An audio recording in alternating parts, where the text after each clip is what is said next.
ये जो हमें दुख मिलते हैं ना, ये पाप के कारण मिलते हैं।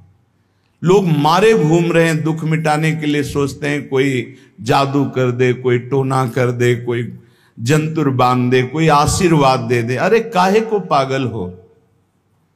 यदि तुम अच्छे आचरण करते हो, भगवान नाम जप करते हो, सद धर्म से चलते हो, तो तुम्हें किसी से आशीर्वाद मांगने की जरूरत नहीं। बात मान लीजिए, प्रार्थना मान लीजिए। दिखावे में लाखों लोग अपने जीवन को नष्ट करने के लिए तैयार हैं। ये माया का ही तो दिखावा है जिसमें जन्म के जन्म हमारे नष्ट होते जा रहे हैं। सत्य मार्ग को क्यों नहीं पकड़ते हो? किसी के आशीर्वाद की जरूरत नहीं आपको आनंद प्राप्ति के लिए। आप आनंद के बच्चा हो, आनंद स्वरूप हो। जिनसे आशीर्वाद मांगते हो उनके अंदर जो आत्म तत्व बैठा है वो तुम्हारे अंदर बैठा है। वही संपूर्ण आनंद लिए तुम्हारे अंदर बैठा है। तुम्हें किसी से गिगियाने की जरूरत नहीं। बस तुम अपने स्वरूप को नहीं पहचान पा रहे हो, अपनी शक्ति को जागृत नहीं कर पा रहे हो, इसलिए तुम दौड़े घूम रहे हो। भागने की जरूरत नहीं है। सत्संग सुनो, उसे अपने आचरण में उतारो।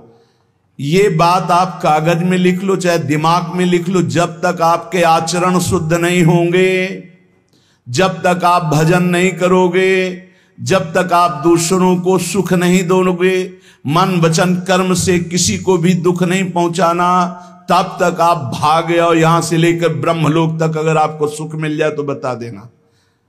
आ ब्रह्म भुवनान लोकान पुनरावर्तिनो, अर्जुन यहां सुख मिलने वाला है। आ ब्रह्म स्तंभ पर्यंतम सर्वम मायामयम जगत, यहां सुख मिलने वाला है। अगर सुख सिंधु भगवान का भजन नहीं करेंगे, बैठ के अपने घर में बैठकर आधा घंटा भजन नहीं करेंगे, मारे घूम रहे हैं, सोच रहे हैं ये भगवान का अवतार है, हमारा कल्याण हो जाएगा।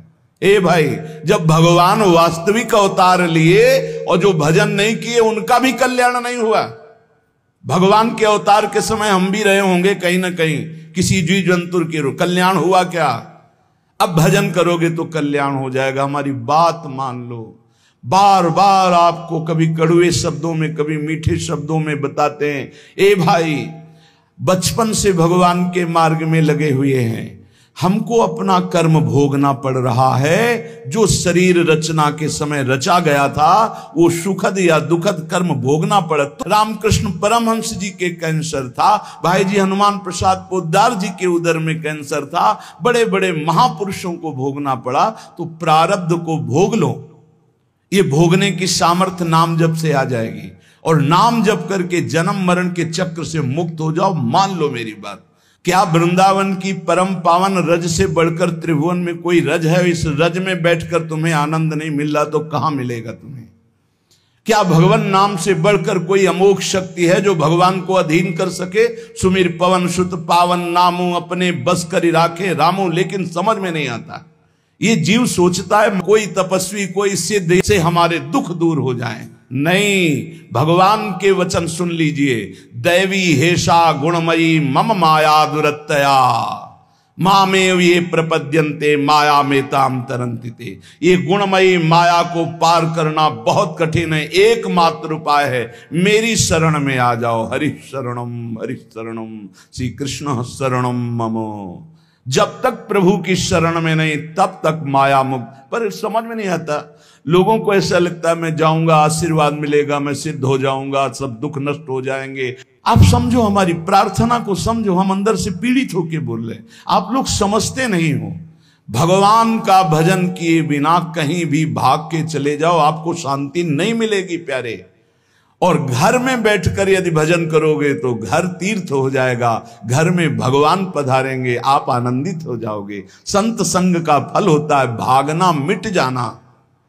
सत्संगति संस्कृति कर अंता, ये जो जन्म मरण का भागना ये मिट जाएगा। ये छोटे मोटे भागने से, शब्द सुना, मनन किया, आचरण में लग गए। कभी महीना 2 महीना में अगर संयोग बना तो हम बैठ के सत्संग सुन रहे हैं, नहीं तो हमारे पास यंत्र है, हम रोज उससे नवीन उत्साह प्राप्त करें भगवत मार्ग में चलने का। जब मिले तब दर्शन कर लिए, नहीं तो हम उनकी आज्ञा पर चल रहे हैं तो हमारा सदैव सानिध्य है। भागने की जरूरत नहीं। नहीं भाई नहीं, थोड़ा चैन लो, थोड़ा शांति लो, भागने की जरूरत नहीं है। अंदर से भगवान को सुमिरन करने की जरूरत है। थोड़ा संयम में आओ। जिसको देखो मनमानी आचरण कर रहा है, सोचता है कोई संत महात्मा आशीर्वाद दे देंगे, तो तुम्हें संत महात्मा मिलेंगे ही नहीं। तुम करोगे पापाचरण तो संत महात्माओं का सानिध्य ही नहीं मिलेगा। पापवंत कर सहज स्वभाव, भजन मूर्ति भावन काऊ, जो पे दुष्ट हृदय सोई होई, मोरे सन्मुख आओ की सोई। अच्छे आचरण करो, घर बैठे महात्मा मिल जाएंगे, कोई आ जाएंगे ऐसे, तुम्हें कृतार्थ कर जाएंगे। कहीं तुम भेज दिए जाओगे जिनके वचन से तुम कृतार्थ हो जाओगे। हमारी प्रार्थना को मानिए, अपने इस अमूल्य मानव जीवन को कूड़ा करकट की तरह मत नष्ट कीजिए। श्रीपाद कह रहे, नेत्रे उत्पाटित सपदि स्त्री क्षणे लालसा चेत। यदि ये गंदी लालसाएं उत्पन्न हो रही हैं तो थोड़ा शासन में लाओ अपनी इंद्रियों को, छूट मत दो। बहुत जीवन व्यर्थ कर दिया इन इंद्रियों ने, अब सावधान हो जाओ। तुम स्वतंत्र सिंहवत जीवन व्यतीत करने के लिए मानव जीवन प्रकट किए भगवान ने तुम्हारा। तुम इंद्रियों के गुलाम होकर, मन के गुलाम होकर, भोगों के गुलाम होकर के जीने के लिए नहीं आए हो मनुष्य देह में। देवता तरसते हैं इस मानव देह के लिए।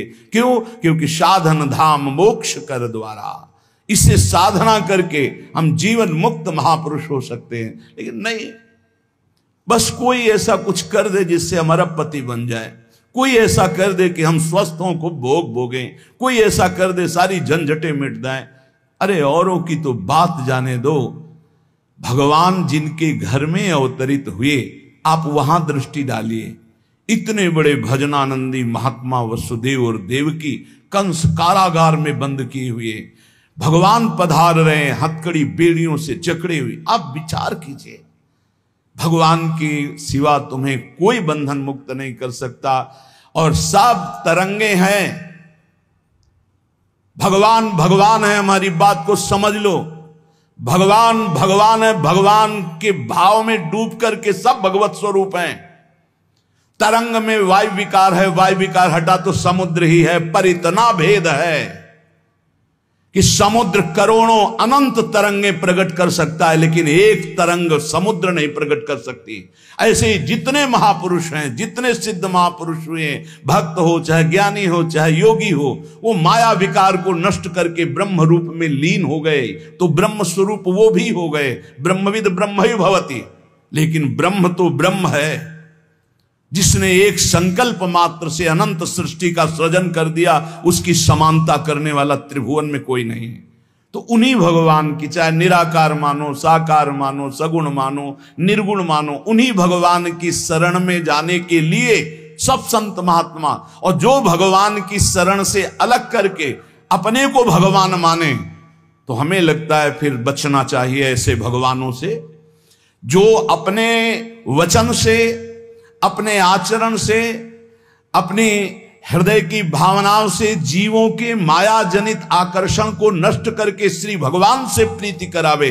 उसे संत कहते हैं, उसे ब्रह्मर्षि कहते हैं, उसे महात्मा कहते हैं, उसे भक्त कहते हैं। शास्त्र उठा के देख लो, ब्रह्म स्वरूप हो गए हैं। दूसरों ने अनुभव किया कि साक्षात ब्रह्म है, लेकिन वो जब बोले तो अपने को ब्रह्म नहीं बोले। गोस्वामी तुलसीदास जी साक्षात भगवान के स्वरूप हो चुके। वो क्या कह रहे हैं? जो मैं अपने अवगुण कहूं, बाढ़े कथा पार नहीं लहूं, ताते मैं कछु अलप बखाने, थोड़े महू समुझे सयाने। कह रहे मैं अपने अवगुणों की यदि कथा कहूं तो ग्रंथ भर जाएगा। थोड़े बता दिए हैं कि मैं अवगुणी हूं, इसमें जो विवेकी जन हैं वो समझ पाएंगे मेरी बात को। क्या समझ पाएंगे? कि भगवान की शरण में जाने से जीव भगवत स्वरूप हो जाता है। गोस्वामी जी भगवत स्वरूप है, सामने भगवान बैठे हुए सबरी माता का स्तवन कर रहे हैं नवधा भक्ति के द्वारा। और सबरी जी ऐसा कह रहे, अधम ते अधम अधम अति नारी, तिन मां मैं मति मंद अघारी। ये है महापुरुष। भगवान के चरणारविंद की, नाम की, लीला कथा की वृत्ति हृदय में जिनके संग से जागृत हो, वही सत्संग है। हम लोग बड़े बावरे हैं, अरे तरंग कभी समुद्र प्रकट कर सकती है? सब तरंगे हैं, वायु विकार हटा समुद्र हो गई, मुझे कोई इस पे संशय नहीं। बूंद अलग है तो बूंद है, और समुद्र में गिर गई तो समुद्र है, लेकिन बूंद समुद्र नहीं प्रकट कर सकती। ऐसी करोड़ों अनंत बूंदे समुद्र से लहरों से ऐसे उठती रहती है, उनका नाम भगवान है, जिनसे अनंत महात्मा, अनंत ब्रह्म ऋषि, अनंत ब्रह्मांड सृजन, उन भगवान की शरण में जाने से इस माया से मुक्ति होती है। साहब समझ नहीं पा रहे। अरे जिनका नाम जप कर, जिनका चिंतन करके, जिनके आश्रय से जीव ब्रह्ममय हो जाता है, भगवत स्वरूप हो जाता है, वही तुम्हें करना है। यही सत्संग से प्राप्त होता है। अगर ये ना प्राप्त हो तो सत्संग नहीं है, वो कहीं ना कहीं घुमा करके हमको भटकाया जा रहा है। भगवान भगवान है, वही सबके हृदय में है। जो हृदयस्थ भगवान में तन्मय हो गया, उसमें और भगवान में अंतर नहीं, बिल्कुल मुझे संशय नहीं। पर भगवान भगवान हैं, इतना समझना पड़ेगा। उनके स्थान में कोई नहीं है, उनके समान कोई नहीं है, फिर उनसे बड़ा कौन हो सकता है? ये भोले भाले जीव समझते नहीं, भागे घूम रहे। उन्हीं भगवान का नाम जप करो, चीख चीख के कहते हर प्रश्न का उत्तर नाम है। अगर नाम जप करके देखो तो प्रश्न ही नहीं रह जाएगा, सब समाधान हो जाएंगे। और भागे घूमे तो कभी प्रश्न की कभी शांति नहीं होगी, संशय पर संशय उठता चला जाएगा। श्रीपाद कह रहे हैं, यदि हमारी इंद्रियां कुमार्गगामी हो रही तो हमें शासन में लेना चाहिए। शासन में नहीं लोगे तो शासन तुम्हें शासन में ले लेगा। दो शासन है, एक है राष्ट्रीय शासन, एक है भागवतिक शासन। भागवतिक शासन जब लेगा तो फिर कोई बचा नहीं सकता, इसलिए अभी अवसर है, निकल चलो, निकल चलो। भागने की कहीं जरूरत नहीं, किसी से आशीर्वाद नहीं मिलेगा। कब होगा? हम कह रहे राधा राधा जपो, अगर कल्याण ना हो जाए तो हमें बता देना। भगवान अर्जुन से क्या कह रहे हैं? सामने अर्जुन जी खड़े हैं, कह रहे हैं तुम मुझे तभी अनुभव कर पाओगे जब अनन्य चेता सततम यो माम स्मृति नित्य सा तस्याम सुलभा पार्थ। सामने खड़े हो, कह रहे सुलभ नहीं हूं मैं, सुलभ उनके लिए हूं जो मेरा अनन्य भजन करते हैं, अनन्य चिंतन कर। पकड़ी नहीं पा रहे, लाख सत्संग सुन रहे, पकड़ी नहीं पा रहे। बिल्कुल नहीं, ऐसे नहीं हो। थोड़ा विवेकवान हो, मनुष्य जीवन मिला है। ऐसा नहीं कि कोई तुम्हें प्रलोभन दे दे तो हम तुम्हारे रोग नष्ट कर देंगे, हम तुम्हें सिद्ध कर देंगे, हम तुम्हें धनी बना देंगे। हम कहते हैं कि हो सकता है 1000 जाते उनमें से 100 लोग ठीक हो गए हों। कैसे? पूर्व का पुण्य 100 का तुक्का लगा और ठीक हो गए। वो कहते हैं कि मैं कसम खा के कहता हूं मैं ठीक हो गया हूं। हम बिल्कुल 100% मानते ठीक हो गए, लेकिन उसके प्रताप से नहीं, आप अपने पुण्य प्रताप से ठीक हो गए। आपके ठीक होने का समय आ गया है, इसलिए आपका तुक्का लगा, आप गए, यश उसको मिल गया और आपका काम बन गया। हमारी बात को समझो। अपने लोग बहुत शास्त्र सम्मत, बहुत उसको सुलझ कर भगवत मार्ग को चल करके आपको बोल रहे हैं।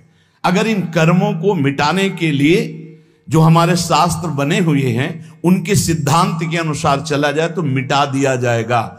लेकिन जब मिटाने की सामर्थ्य आती है तब लगता है अब इसको रख के क्या करेंगे, हमारे को तो प्रभु के पास जाना है, हमें तो दिव्य भाव देह प्राप्त है, हमें अपने स्वामी, अब इस शरीर का क्या करेंगे। तो जैसे सांप अपनी केचुल से संबंध नहीं रखता, ऐसे महापुरुष अपने शरीर से संबंध नहीं रखते। आप हमारी बात को समझ नहीं पा रहे, भटकते घूम रहे हैं, मारे घूम रहे हैं, क्लेश, अशांति, नाना प्रकार के दुख। अरे भाई, भगवान की शरणागति प्रतिपल परमानंद प्रदान करती है, क्यों नहीं शरण में हो जाते? क्या तुम्हारा पांच भौतिक देह नहीं? क्या हमारा पांच भौतिक देह नहीं? क्या तुम भगवान के अंश नहीं? क्या हम भगवान के अंश नहीं? अंतर क्या है? तुम संसार का चिंतन करते हो, भगवान का चिंतन करते हैं, तो क्या तुम भगवान का चिंतन करके नहीं बन सकते महापुरुष? क्या तुम स्वयं ऐसी शक्तियों को जागृत नहीं कर सकते? तुम सो रहे हो, जागो, भागने की जरूरत नहीं। ये जो गलत इंद्रियां जा रही, इन इंद्रियों को रोकिए, भगवान की तरफ लगाइए। नहीं लगाओगे तो कहीं भाग के चले जाओ, धोखा ही मिलेगा, तुम्हें शांति नहीं मिल सकती, तुम्हें विश्राम नहीं मिल सकता, तुम सुखी नहीं हो सकते। इन बातों को लिख लो और पूरे विश्व में घूम के चले आओ, चाहे जहां चले जाओ, कुछ नहीं होने वाला। मारे मारे केवल घूमते रहो, समय बर्बाद करते रहो। वही समय एकांत में बैठकर राम कृष्ण हरि बोलो, राधा बोलो, अभी आनंद आ जाएगा। हम ये नहीं कहते कि तुम करोड़पति बन जाओगे, तुम्हारे सारे काम बन जाएंगे, लेकिन हम ये कहते हैं कि तुम्हारा हृदय शांत हो जाएगा, तुम्हारा भागम भाग मिट जाएगा, तुम एक गंभीर हो जाओगे, धैर्यवान हो जाओगे, तुम लड़ना सीख जाओगे दुखों से, तुम सुखों से भूल करके पापाचरण कर बैठ रहे हो, दुखों में इतना तुम हो जाते हो कि अपने जीवन को भी नष्ट करने की सोच। ये सब भगवत विमुख जीव का लक्षण है। भगवत सन्मुख होने पर सुखों में दूसरों को बांटा जाता है और दुख में सहकर भगवान के नाम का स्मरण करते हुए उस दुख के समय को काटा जाता है। समझते नहीं। यदि तुम्हें वृंदावन में रह के पराई स्त्री के भोगने की इच्छा जागृत हो गई है, पराई स्त्री की तरफ काम दृष्टि से देखने की, आप पराये पुरुष शरीर की तरफ, तो कह रहे हैं कि अच्छा है, इससे अपने नेत्रों में पट्टी चढ़ा लो, मत देखो, ये नष्ट कर देंगे नेत्र तुम्हें। तो बाहर से कपड़े की पट्टी चढ़ाने की जरूरत नहीं है, नासाग्र दृष्टि रखो, इनको शासन में रखो। श्रीपाद करें नेत्रे उत्पाटयति सपदि, जहां साधक असावधान होता है वहां पश्चाताप उसको होता है, जलन होती है और उसके परमार्थ में विघ्न आ जाता है।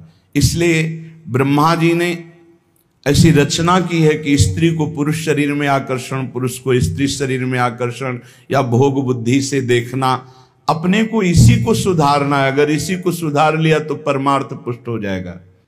यदि आपको ज्ञान नहीं रहा हो, आपसे ऐसे पाप बन गए हैं, गुरु पत्नी गामी सबसे महापापों में पहले आता है, फिर आता है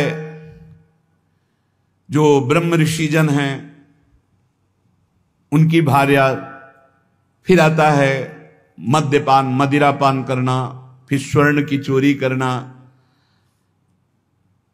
और जो ऐसे पुरुषों का संगी है वो महापापी, गौ हत्या करना महापाप। ऐसे जो महापापी जन हैं, पाप हो चुके हैं उनसे, अब वो विचार करें कि मेरा कल्याण कैसे हो सकता है, मैं तो महापापी हूं। तो श्रीपाद करें हर जीव को अंतिम सांस तक भगवत प्राप्ति का मार्ग खुला है। बहुत बड़ी बात है, बहुत बड़ी बात है। आज तक भोगना पड़ रहा है गुरु पत्नी गामी का कलंक चंद्रमा जी को, आज तक। ये बड़े बड़े महत पाप हैं जो लोग नहीं समझते हैं।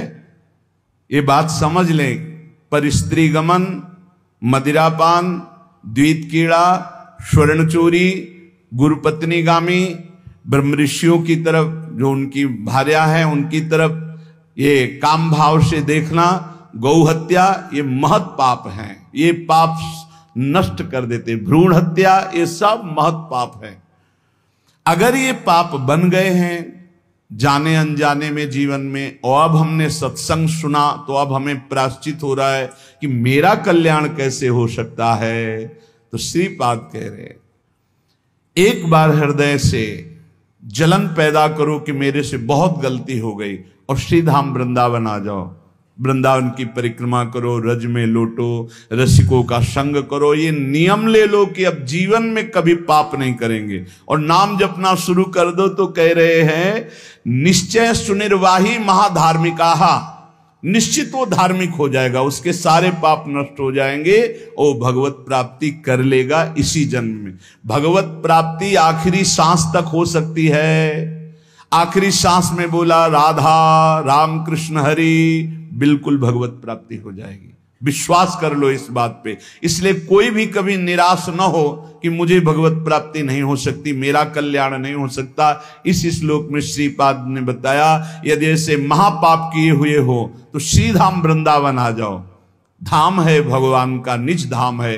जो बड़े बड़े तीर्थों के अवगाहन से पाप नष्ट नहीं होते, जो कि महापाप कहलाते हैं, वो धाम में रज में लौटने से, परिक्रमा करने से, नाम कीर्तन करने से, सत्संग सुनकर सतमार्ग में चलने से।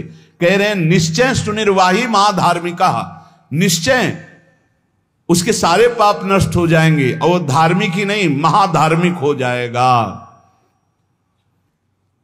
यदि ऐसा पुरुष है, ऊपर के श्लोक में जो बताया महापापी, अब कह रहे हैं अगर ऐसा पुरुष है कि कभी धर्म की चर्चा ही नहीं सुनी। जो सदैव अधर्म में ही ग्रस्त रहा है और इतना नीच है कि पापी लोग भी उसकी निंदा करते हैं। कुछ पाप ऐसे होते हैं जिनकी पापी लोग भी निंदा करते हैं। जैसे जेल कोई जाता है, हमें बताया गया है, तो उनमें कैदी लोग पूछते हैं क्या करके आए, वो बताया गया कि भाई ये राष्ट्र रक्षा के लिए ऐसा ऐसा किया, पर अधिकार नहीं था, तो अनाधिकार चेष्टा में इसने अपने समाज की रक्षा के लिए ऐसे ऐसे किसी ऐसे उपद्रवी को मारा। तो हाथ मिलाते हैं उसको सम, ये काहे क्या है, बोले अपनी बेटी के साथ ऐसा गंदा आचरण कर। तो बोले वहां के कैदी भी गुस्सा होकर उस पर दृष्टि रखते हैं, उसे घृणित दृष्टि से देखते हैं। तो यहां कह रहे हैं जो धर्म की वार्ता नहीं जानता, अधर्म से ग्रसित रहा है, और नीच पुरुष पापी लोग भी उस पर क्रोध दृष्टि से देखते हैं कि बहुत ही नीच है ये। ऐसे खोट कर्म करने वाला समाज से जो बहिष्कृत हो चुका है और निश्चित हो चुका है कि अब इसकी दुर्गति पक्की है, उसके लिए भी एक चांस है।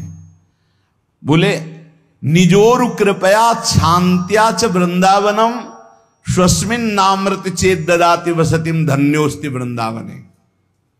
बोले निज कृपा से वृंदावन उसको पावन कर सकता है। यदि वह करके ये जीवन भर का नियम ले ले कि अब मरूंगा तो इसी रज में वृंदावन से कभी बाहर नहीं जाऊंगा, तो असीम कृपावान प्रिया प्रीतम का निज धाम ये उसके सारे पापों को नष्ट करके उसे धन्य कर, धन्योस्ति वृंदावने, उसे धन्य बना देगा।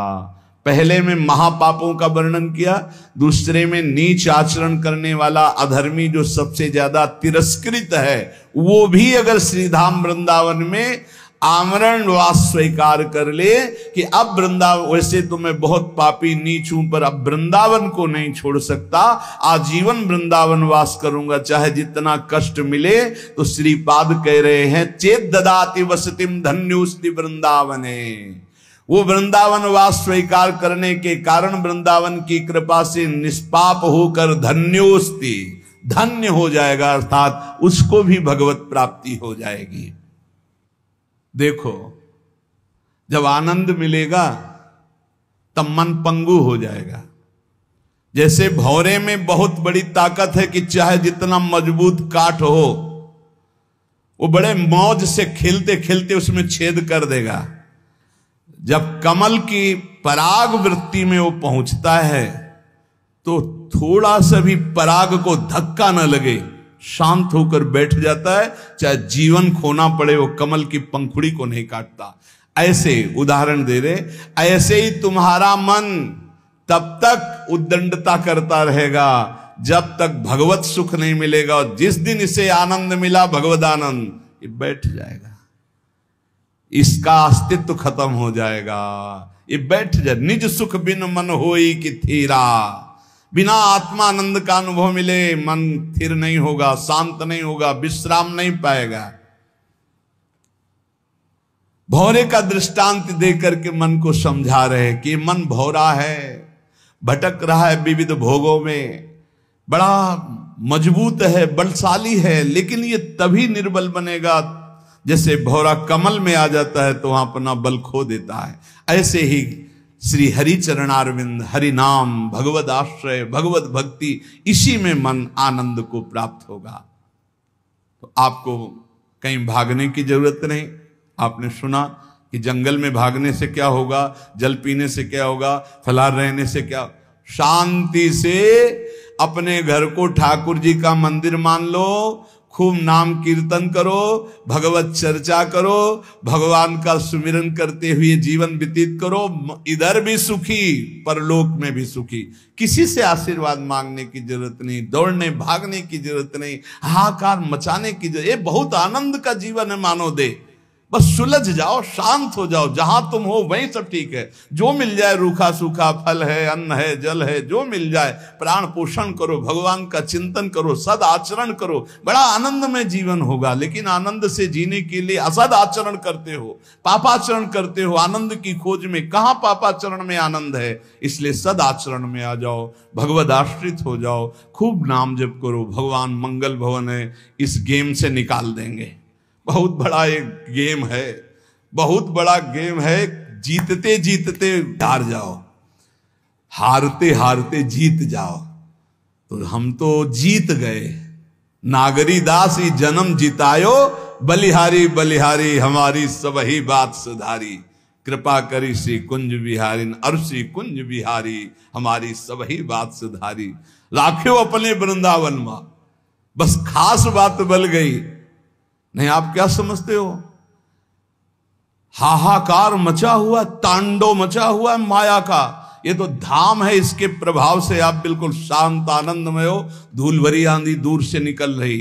नहीं तो आप संसार में देखो, सतोगुण रजोगुण तमोगुण 3 गुण है। सतोगुण तो कहीं कहीं नहीं, रजो और तमो की तांडव वृत्ति मची हुई है। जहां कहीं भगवत चर्चा, भगवत नाम कीर्तन, भगवत गुण, बहुत विक्षेप माया डालती है। इसलिए खूब नाम जप करो, इसी जन्म में भगवत प्राप्ति कर लो, दोबारा इस कलयुग में जन्म ना हो। पक्का ऐसा भजन करो कि आगे अब देखते जाओ।